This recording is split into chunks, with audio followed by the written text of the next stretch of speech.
we were doing that bar crawl thing that all the young people do. The And sips? I went upstairs to go piss, and I farted. It wasn't a fart, It's a shark, obviously. yeah. And then I was like, I have to get out of this bar. And then I found it. There was another bar that I knew that had a pool table that no one was at. So I went there, and then I just took my underwear off, cleaned myself up, just threw it in the trash can, fucking rolled. Free ball. Yeah. Okay. So I Solid went right back to the party. You went right back to the party? Oh yeah. How'd the party feel? Did the party feel different? Like, how was the energy at the party? I mean, dude, it felt better. Honestly. It feels good pulling something like that off. Yeah.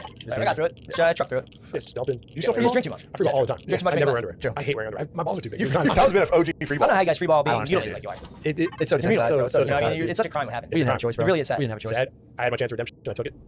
Yeah, true. Yeah. I wish all fathers would do the same. I finally got Bay on board with that as I well. almost double redeemed. What, did you almost go the other way too? What? You almost I almost got my other one. You think you would get, like, feeling back in your dickhead? What? No, it's gone. You said double redeemed. Did you almost I wanted to take down my second born. I was gonna push people. He's taking off his daughter. No, pure misogynist. Yeah. But I was talked down. I was going If I love you, abortion law. Yeah. You tried to do that out of spite. Dude, there's chicks freaking out about that on Instagram. The one chick was like, they go to such a fucking realm that just isn't real. She's like, if I were to get an abortion, I would have definitely needed this law not to exist back when I was younger. Okay, that's your argument of why you can't have an abortion. Well, the reality of it is that they commit a murder. Yes. And they live with it. And that's something that they are comfortable with. They decide who lives or dies. Yeah. They're females, dude. And it's like they ask for the power. They've been given the power. And what have they done with it? You know what I mean? 9-month-old babies. Yeah, it's insane. What's It's wrong. Texas law? It is murder. Like, For 6 weeks, you can't get an abortion. aborting babies is murder. Yes. That's what it is. They immediately jumped the rate, which is almost like the smallest amount. Yeah, it sucks. But get a fucking plan. Dude, it'd be one thing if they were like, yeah, we're murdering. We decided our lives are more important than the life within us. Yeah. I'm not trying to get political. Yeah, I'm yeah, not- yeah, I'm What do you think about stake 'em up steaks? They're murder. I hear you. It's sad. It's a sad thing. Yeah, dude. It's a sad thing. It's just weird that I've seen chicks this is what you're about. yeah, girls that have had abortions are fucked in the head. Yes. Because they're constantly dealing with what they did. Yes. And it is something that they wake up with every fucking day. And if you tell me otherwise, it's a lie. Yeah, a bunch of chicks that will never get CP'd ever because they are fucking brutal are online like, if I were had to have gotten an abortion with the imaginary guy that didn't exist when I was 19 cream pied me, I would have been fucked. I was like, no, you wouldn't, because no one wanted to fuck you because you were brutal then and you're brutal now. Everyone online fucking freaking out about abortion laws is fucking brutal. No one wants to fuck you. No one wants to cream pie you. You believe that? I 100% believe it. That's not true. It is. There's a dude out there. There's not not every woman in the world. Not There's girls. every woman in the world. There's one dude out there in the clubhouse that wants to have That's sex true. with you. I understand, but And at Will, this point in time, Debunked. I like your girls can walk out the door. I like your passion. Gardini I like said this that. on Debbie. They can just walk out the door and go get some hits. Or dudes. They can't, but I'm saying, like, the ones that are geeking online, Yeah. no one's CPing you. You might get fucking pork, but no one's going to CP you. Like, I want to have a kid. I know dude too. I do it immediately. Yeah, I know It's dude like too. on Instagram. I know They're like, dude. did you just come? I'm like, no. That's you. You're super wet. I just don't get, like, why this is what you're using Instagram. Well, I mean, they're freaking out. Instagram in general is fried. Yeah. Yeah, I mean, it's pretty There's no bad. good use for it. You know, they're saying like if you. I don't like the miss- glorification of it. Yeah, exactly. They're like, oh, I've had fucking 20 abortions. It's bad. It's like, dude. I've been like, did you? Well, Yeah. the wealthy girl was like, did you just shit on me on your show? And I was like, oh, yeah. Yeah. You broke my heart. What'd you think I was going to do? You hurt me, and I have a microphone in front of my face. I will retaliate by any means necessary. Have to make my love into a comedy bit. Sorry, Jake. See, we broke Jacob's heart. But yeah, well, we'll get back to Michael Jackson, but this just solidifies that you need to come in when we do a pre-record of Beyond the Earth or Beyond the Curve. Beyond the Curve, which is a documentary on Netflix about flat earthers. Flat earthers, Yeah. man. Go watch that. They are every situation. You know, I like that my stepfather's here. This is something very instilled in me by him. Mm-hmm. When I first got a tattoo when I was younger, and I have a bunch of tattoos now. I like tattoos. However, his point from the get-go was smart. When I got a tattoo, he goes, "Why don't you just get in shape? Like whatever it is you're trying to do with that tattoo, could be solved if you were in shape." And everything I see. When I watched a great piece of advice. When I watched the documentary about the alt-right and the Antifa, polar opposite sides, the answer to all of that and all, it's just like, hey, why don't you guys just get laid or something, man? Mm-hmm. Like if you're going to flat Earth conventions, like, so that's I don't know, man. Get plastic surgery before you do that and try to make your face different. And or we're something. gonna Like, get fix the problem that's here is that you have nothing to do, so you're gonna make flat Earth clocks. The thing I find the fucking funniest is that the scientists are so right that they just feel bad for the people. They're like, let them have it. Yeah, they really are. They're like, God bless. If that's what you think, Yeah. you're not going to get into science. You're not going to, you know what I mean? Well, it's almost my thing with a flat earther too. I go, you believe there's this big conspiracy to cover up what? I take the information. If they go, we've been lied to forever, the Earth is flat. I'd go, okay. Yeah. I go, oh, so that mean my big dream of sailing from fucking Atlantic City to fucking Los Angeles via going around the world isn't going to happen? Well, shit. All right. Wait, do you understand how the world works? Yeah, I was going to go around it. Still, flat or not, you can still do that. No. What? You can't sail from No, you can't Atlantic go, City to Of LA. course you can. You'd go around it, though. I'm saying to go around. No matter what, to sail from Atlantic City to LA, you would just have to go through the Panama Canal. Okay. No. Right back up. He's saying go the long way. I understand you're saying. I'm talking the scenic route. Down You're underneath saying down South cut America. Yeah, South America. Flat or around, that still works. But he's saying go you guys east. are doing a poor job of debunking. I'm saying I'm not. I'm not debunking nothing. This still Atlantic works. City, Los I'm Angeles. taking a flight. I'm already talking there. about going this way to come around it. If it's flat Earth, that wouldn't work. You'd go off the I think edge. you guys just made a flat earther out of me. You'd go off the edge. You walk away. Yeah, you're you like, just sail. Nah, dude. If you're a flat earther, call in. My girlfriend's sister, call in. Did she tell you to your face that she thinks the Earth is flat? Like you had a conversation with her? I did not. It's secondhand. Is she all about it though? So I'm abusing someone's trust right Yeah. now. Is that all? Is she all about it? We're talking about Michael Jackson, so it's on Yeah, point. yeah. It is. He's kind of. She's combative. Oh, really? I think she'll get you. Hang on, the Flat Earth. Sarah Netflix- McPants saying the Flat Earth Netflix doc made me yell more than Abducted in Plain Sight and Leaving Neverland combined. Yeah, it's a rough watch. Well, that's why we're going to do a whole episode on it. It is a rough watch, but I want one of those clocks the guy makes. We'll get one. Yeah. Dude, you got a birthday? You got a makes good birthday Flat Earth clocks. almost a year away? Yeah, I want one so bad. Yeah, it's pretty ridiculous. Back to Leaving Neverland. What I wanted to bring up today was after watching this documentary, you're like, who defends Michael Jackson besides his family? And that turns out is Wendy Williams. Black Lou, you want to speak up on this? You want to speak up on this? Black Lou already got rid of MJ. He said he's done with him. Black Lou got rid of MJ. How about R. Kelly? We're going to get to R. Kelly you know later. exactly who the fuck that is. His name's Robert Kelly. His name is Robert Kelly. Michael Jackson accusers. How you doing? Oh, what's up? How you doing? How you doing? Man, Wendy Williams really is a carved up freak. Can you bring up the clip that you sent us, Christine? Wait till you see. Yeah. Now, Christine, you said you think she's playing devil's advocate in this clip. It looks like Wendy Williams dug up Michael Jackson and took his face and put it on her face. She faced off to Michael Jackson. Look at her crazy eyes. I want you to take his face off. How you doing? She like that. How you doing? How you doing? Does it look scary? Is that you have it? I have it. Yeah. So this is right. Yeah, look at her face, my God, dude. She put Michael Jackson's seen face her on. a while. She's terrifying. She's just this guy on the show with her has just explained to her basically like a synopsis of the documentary, and this is her reaction. Wait, that straight guy said something? Yeah. It was first he was talking about how much pussy he gets. Who, that definitely straight guy? Oh, the guy wearing before he even talks? The guy wearing a houndtooth leggings suit. Jimmy said that Michael said this was a I don't believe a word of anything in this documentary. Okay, Wendy. Guy dressed like Michael Jackson in the audience clapping. That is the greatest. Oh, you think he was going to go that side? I swear to you, 'cause I was about to say the words. I go, how could they be clapping for O? Yeah. That guy's dressed like Sergeant Pepper. They really do. They dress T-Pain. like fucking Dominican warlords. I don't know. Is he in the FAU band? Why is he? Is he going to drumline? Okay. What's up? Okay. What's up? Oh, Trick Daddy provides a Trick Daddy performance on Wendy Williams. He just comes out late. What's up? Shut up. To the victims, shut up. They are a hot couple. To the little boys that got fucked. Shut up. Shut up. Michael had a makeshift wedding where they exchanged vows and put down like little vows on paper and said they're going to be together forever. Yeah. Also another guy. She's not listening to a thing he's saying. I know. She's just waiting to talk. You can see it in her face. She's like, okay, here we go. I know, and all I'd be thinking is this guy's talking with sheer jealousy in his voice.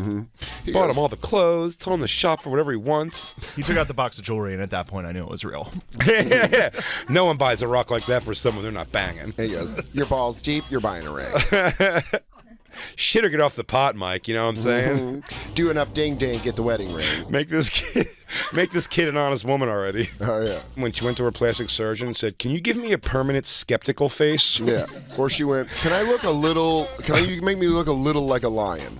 They really, just like a touch of lion. Even if she was agreeing with him, her face is always like, she's got permanent this face. Really?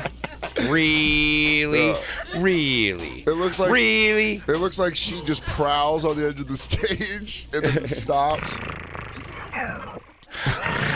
She's a large cat. Look at that. See if her eyes follow the mouse moving. This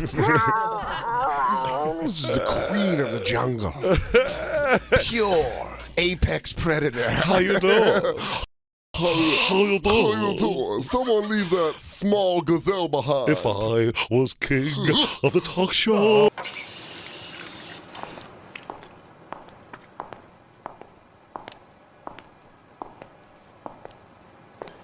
You watch those nature documentaries on the cable? Yeah. You see the one about lions? Yeah. Get this lion. He's the king of the jungle. Huge mane out there. He's laying down under a tree in the middle of Africa. He's so big. He's so hot. He doesn't want to move. Now, the little lion cubs, they start messing with him. Biting his tail, biting his ears. He doesn't do anything. The lioness, she starts messing with him. Coming over, making trouble. Still, nothing. Now, the other animals, they notice this.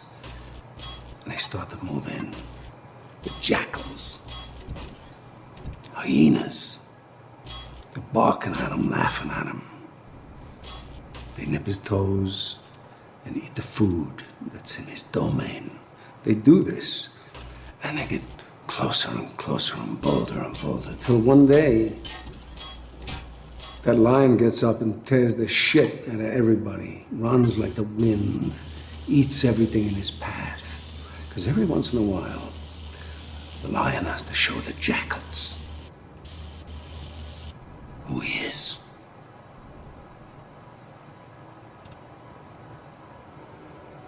It's too late to be scared. These white people reluctantly like, oh, fuck. Yeah, I camera on guess. us? Yeah, you don't want to get jumped at the end of the show by Wendy Williams' fucking audience and a guy dressed like fucking Michael Jackson beat it. Yeah. Yeah, this is black people's flat Earth. It really is, dude. They got R. Kelly and MJ. We got flat Earth. Hey, did R. Kelly and Michael Jackson ever work together? They did, didn't they? Oh man, can you imagine those parties? I'll tell you what. Imagine must be under 13 to ride. Imagine those trailer talks in between things. He goes, I got a guy. I got another guy. Just child trafficking fucking numbers. Does he have a sister? Yeah. Remember, R. Kelly wrote "You Are Not Alone," and he told one of the girls that he molested that it was allegedly that it was about her. Yeah. But he wrote that for Michael Jackson. I don't know if they actually have something where they sang together, but that was a hit. Yeah, it was. Yeah, no, for sure. Great song. Now Back to Wendy Williams. Now he's got no money. Yeah, I got Kelly. arrested today. We'll get to R. Kelly. One pedophile at a time. Joe Jackson, rest in peace. This is my favorite part. This is my favorite part. Fucking go back 2 seconds, because this is batshit crazy. Joe Jackson is a piece of shit, a like certifiable hunk of garbage. And watch what she says. This is nuts. This is nuts. And I've been around long enough. I believe that Joe Jackson, rest in peace, he did the best that he could in raising this showbiz family. Michael became the star of the family, and even though he had all the... What the fuck? He did the best he could? He abused those kids? Could he have done better? I don't think so. I Jackson doubt it. 5 was the fucking best. I doubt it. That's top shelf my abuse. My dad did okay, and we didn't come up with any fucking hits. I'll tell you what, man. How hard did you get hit, though? I got fucked up. You got fucked up? Well, where were you and your sisters choreographing moves? My only sadness is that Tito, Jermaine, Randy, and Marlon will never know the sweet beauty of being so famous. Young boys are just giving you their butts. Yeah. He goes, man, I walked through a mall and I'm like, I just wish I was Michael. He goes, yo, I had to get a van. I had to make up some lies. He goes, I had to create aliens and then give them pills to fall asleep and say that we were captive. If you were getting a captive sex slave child to Marlon Jackson, and then you find out he's Marlon Jackson, at nighttime when you go to bed in your weird cave he puts you in, would a party still go, I mean, I would trade all this if I was just getting molested by Michael Jackson. It'd be so much better. You want to fuck up? Yeah, you get fucking you get abducted in plain sight by the wrong Jackson. Yeah, you go, I got Tito'd. You're like, oh man. Oh man, that sucks. He goes, did you get to see Neverland? No. He's not even allowed to go. No, you know where we live? Torrance. He goes, I had to drive out to Torrance and it was brutal, man. It was brutal. Guy had an above ground hot tub. They don't even have a Ralph's out there. There's just nowhere to shop. You can't swim in an above ground hot tub. You just can soak. I'm pretty sure it's only for athletes. But yeah, Tito, living real hand to mouth out in Torrance. How was Neverland? You go, we ate all the candy we could. I mean, sure there was some sex, but mostly fun. You go, I had to work at his real estate firm for 6 months. I interned. I fucking interned for over Tito. there.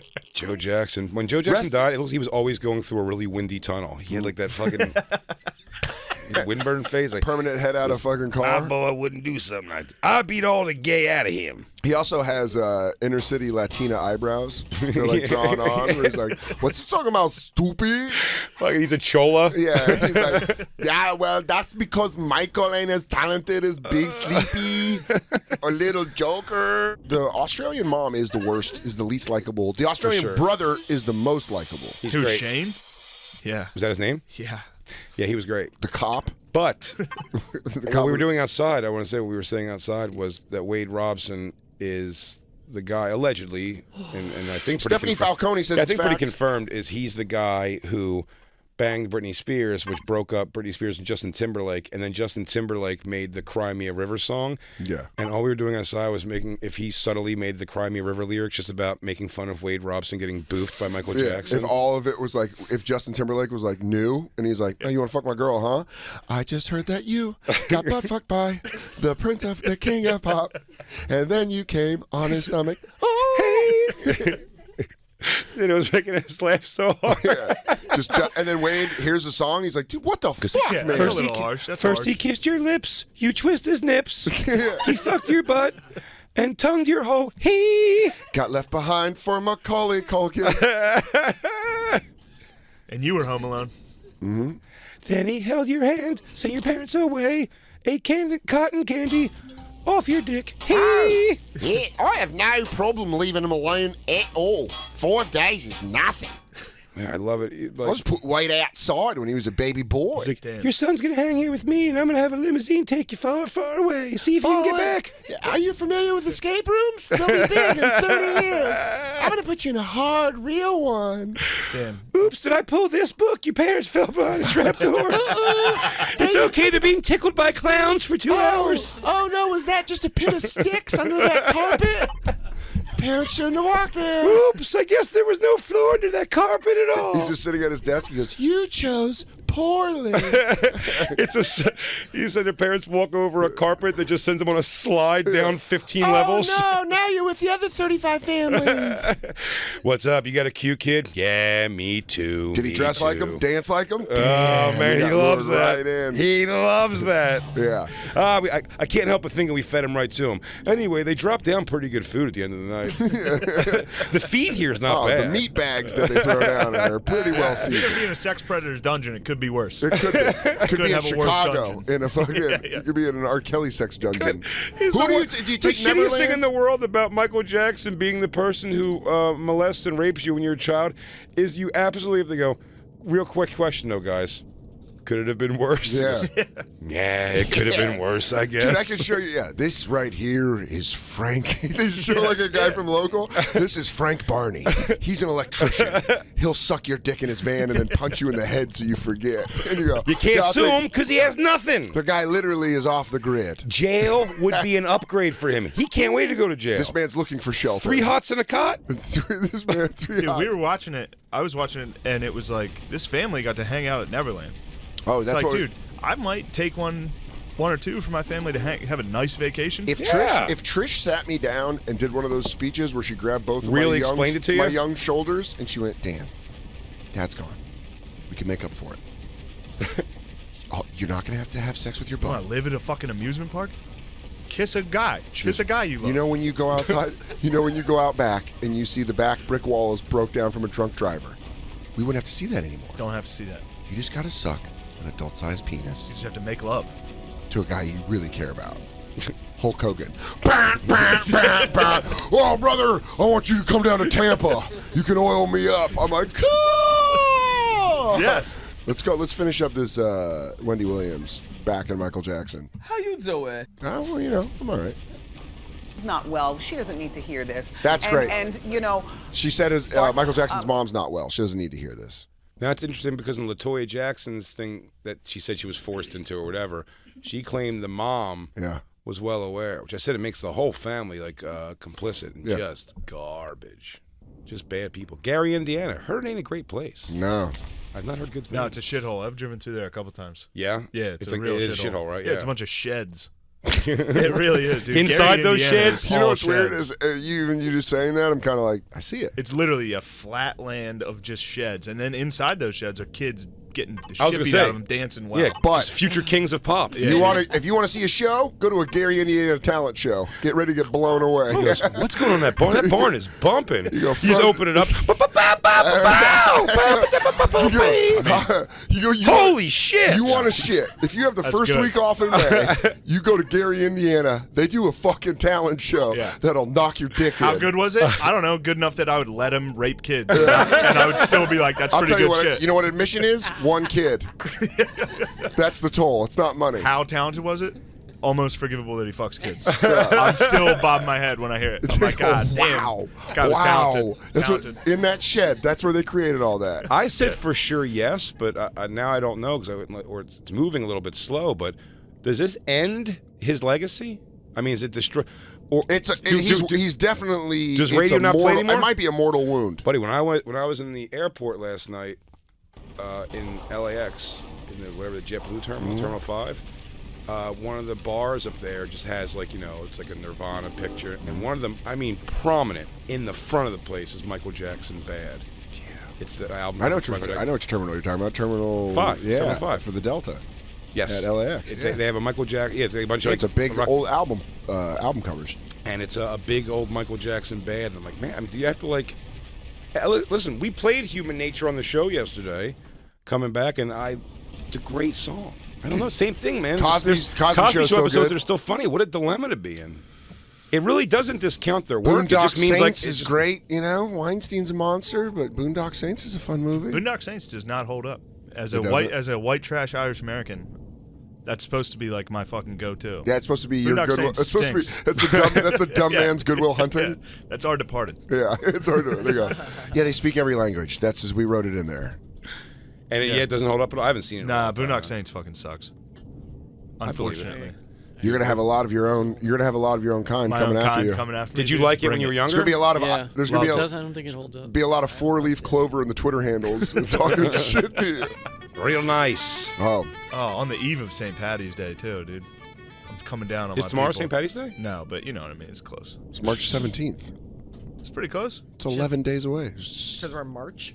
Yes. If it was fucking December, whatever, You know what? and I was shitting on Christmas, That was you'd a be like, that was a All test. right. I didn't You know are Irish American white I don't know trash. when it is. I didn't know you celebrate St. Patty's Day like a black girl celebrates her birthday. Yeah, she goes. It's St. Patty's Day month. It's St. Patty's month, y'all. Green beer all month. Hell yeah. Give me an Incredible Hulk, a Thug Passion, Thug and put a Passion. little bit of green in my Corona. Dude, You yeah. guys gonna make fun of my culture? Yeah. Is that what we're doing? Absolutely. All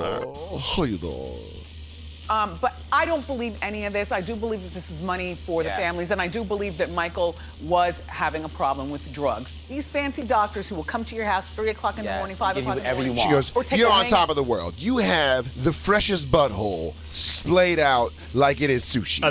Allegedly.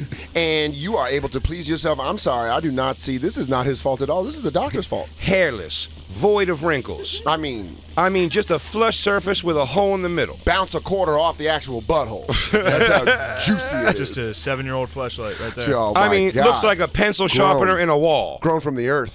That's a natural fleshlight. Just a fleshlight walked and started dancing like you.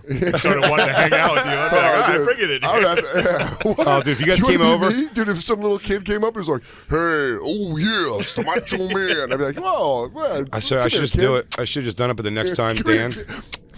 God damn, why do I like you so much? The next time Dan comes over, I should put a knuckle glove on my fleshlight. Yeah, that's really funny. You're like, finally we can be together. I go, oh, Jay, this is weird, man. What? I don't care. It's like the fleshlight wants to be like me. Yeah. I'm just mentoring it. Hey, this is Dan Soder and Big J Okerson from The Bonfire on Comedy Central Radio, Sirius XM 95.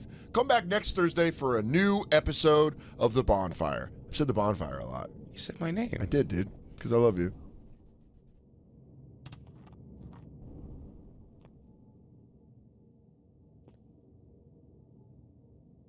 It's racing. Yeah. No. Well, it's a It's team. not like it's a team, but I'm saying it's Right, not. Jacob? I understand, but it's I like not. to think so. It is a team. But you have to pick your favorite person based off of something besides the default location where you're from. Right. Now, I know there's some crazy outliers out there, just lunatics in the world who will be from, I don't know, somewhere in New Jersey and die hard root for a team from Dallas, Texas. Sure, that's crazy. Listen. We all acknowledge that's a crazy thing to But be I a grew up part in of. Denver and I'm a 49ers fan. Because your dad fucking went there so he can live without shoes. Yeah, that's true. That is true. That's where he could get away. That's where he could dairy the most. My life's worth more than a piece of film. I'll tell you exactly what your life is worth. Your life is worth $50,000. That's the price you put on it when you got behind this wheel. We're going, huh? We're going, yeah, we're going. You're crazy. I'm gonna hit it.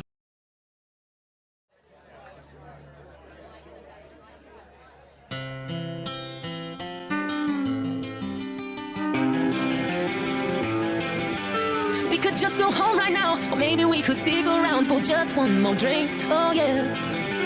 Get another bottle out, let's shoot the shit. Sit back down for just one more drink. Oh yeah. Here's to us, here's to love, all the times that we fucked up. Here's to you, fill the glass, 'cause the last few days have kicked my ass. So let's give them hell, wish everybody well. Here's to us, here's to us. Let's take it out this far together, put our dreams through the shredder. Let's toast, 'cause things got better. And everything could change like that, and all these years go by so fast, but nothing lasts forever. Here's to us, here's to love, all the times that we messed up. Here's to you, fill the glass, 'cause the last few nights have kicked my ass. And they give your hell, time to fuck themselves. Here's to us, here's to us. Here's to all that we kissed, and to all that we missed, to the biggest mistakes that we just didn't trade. To us breaking up without us breaking down, to whatever's going our way. Here's to us.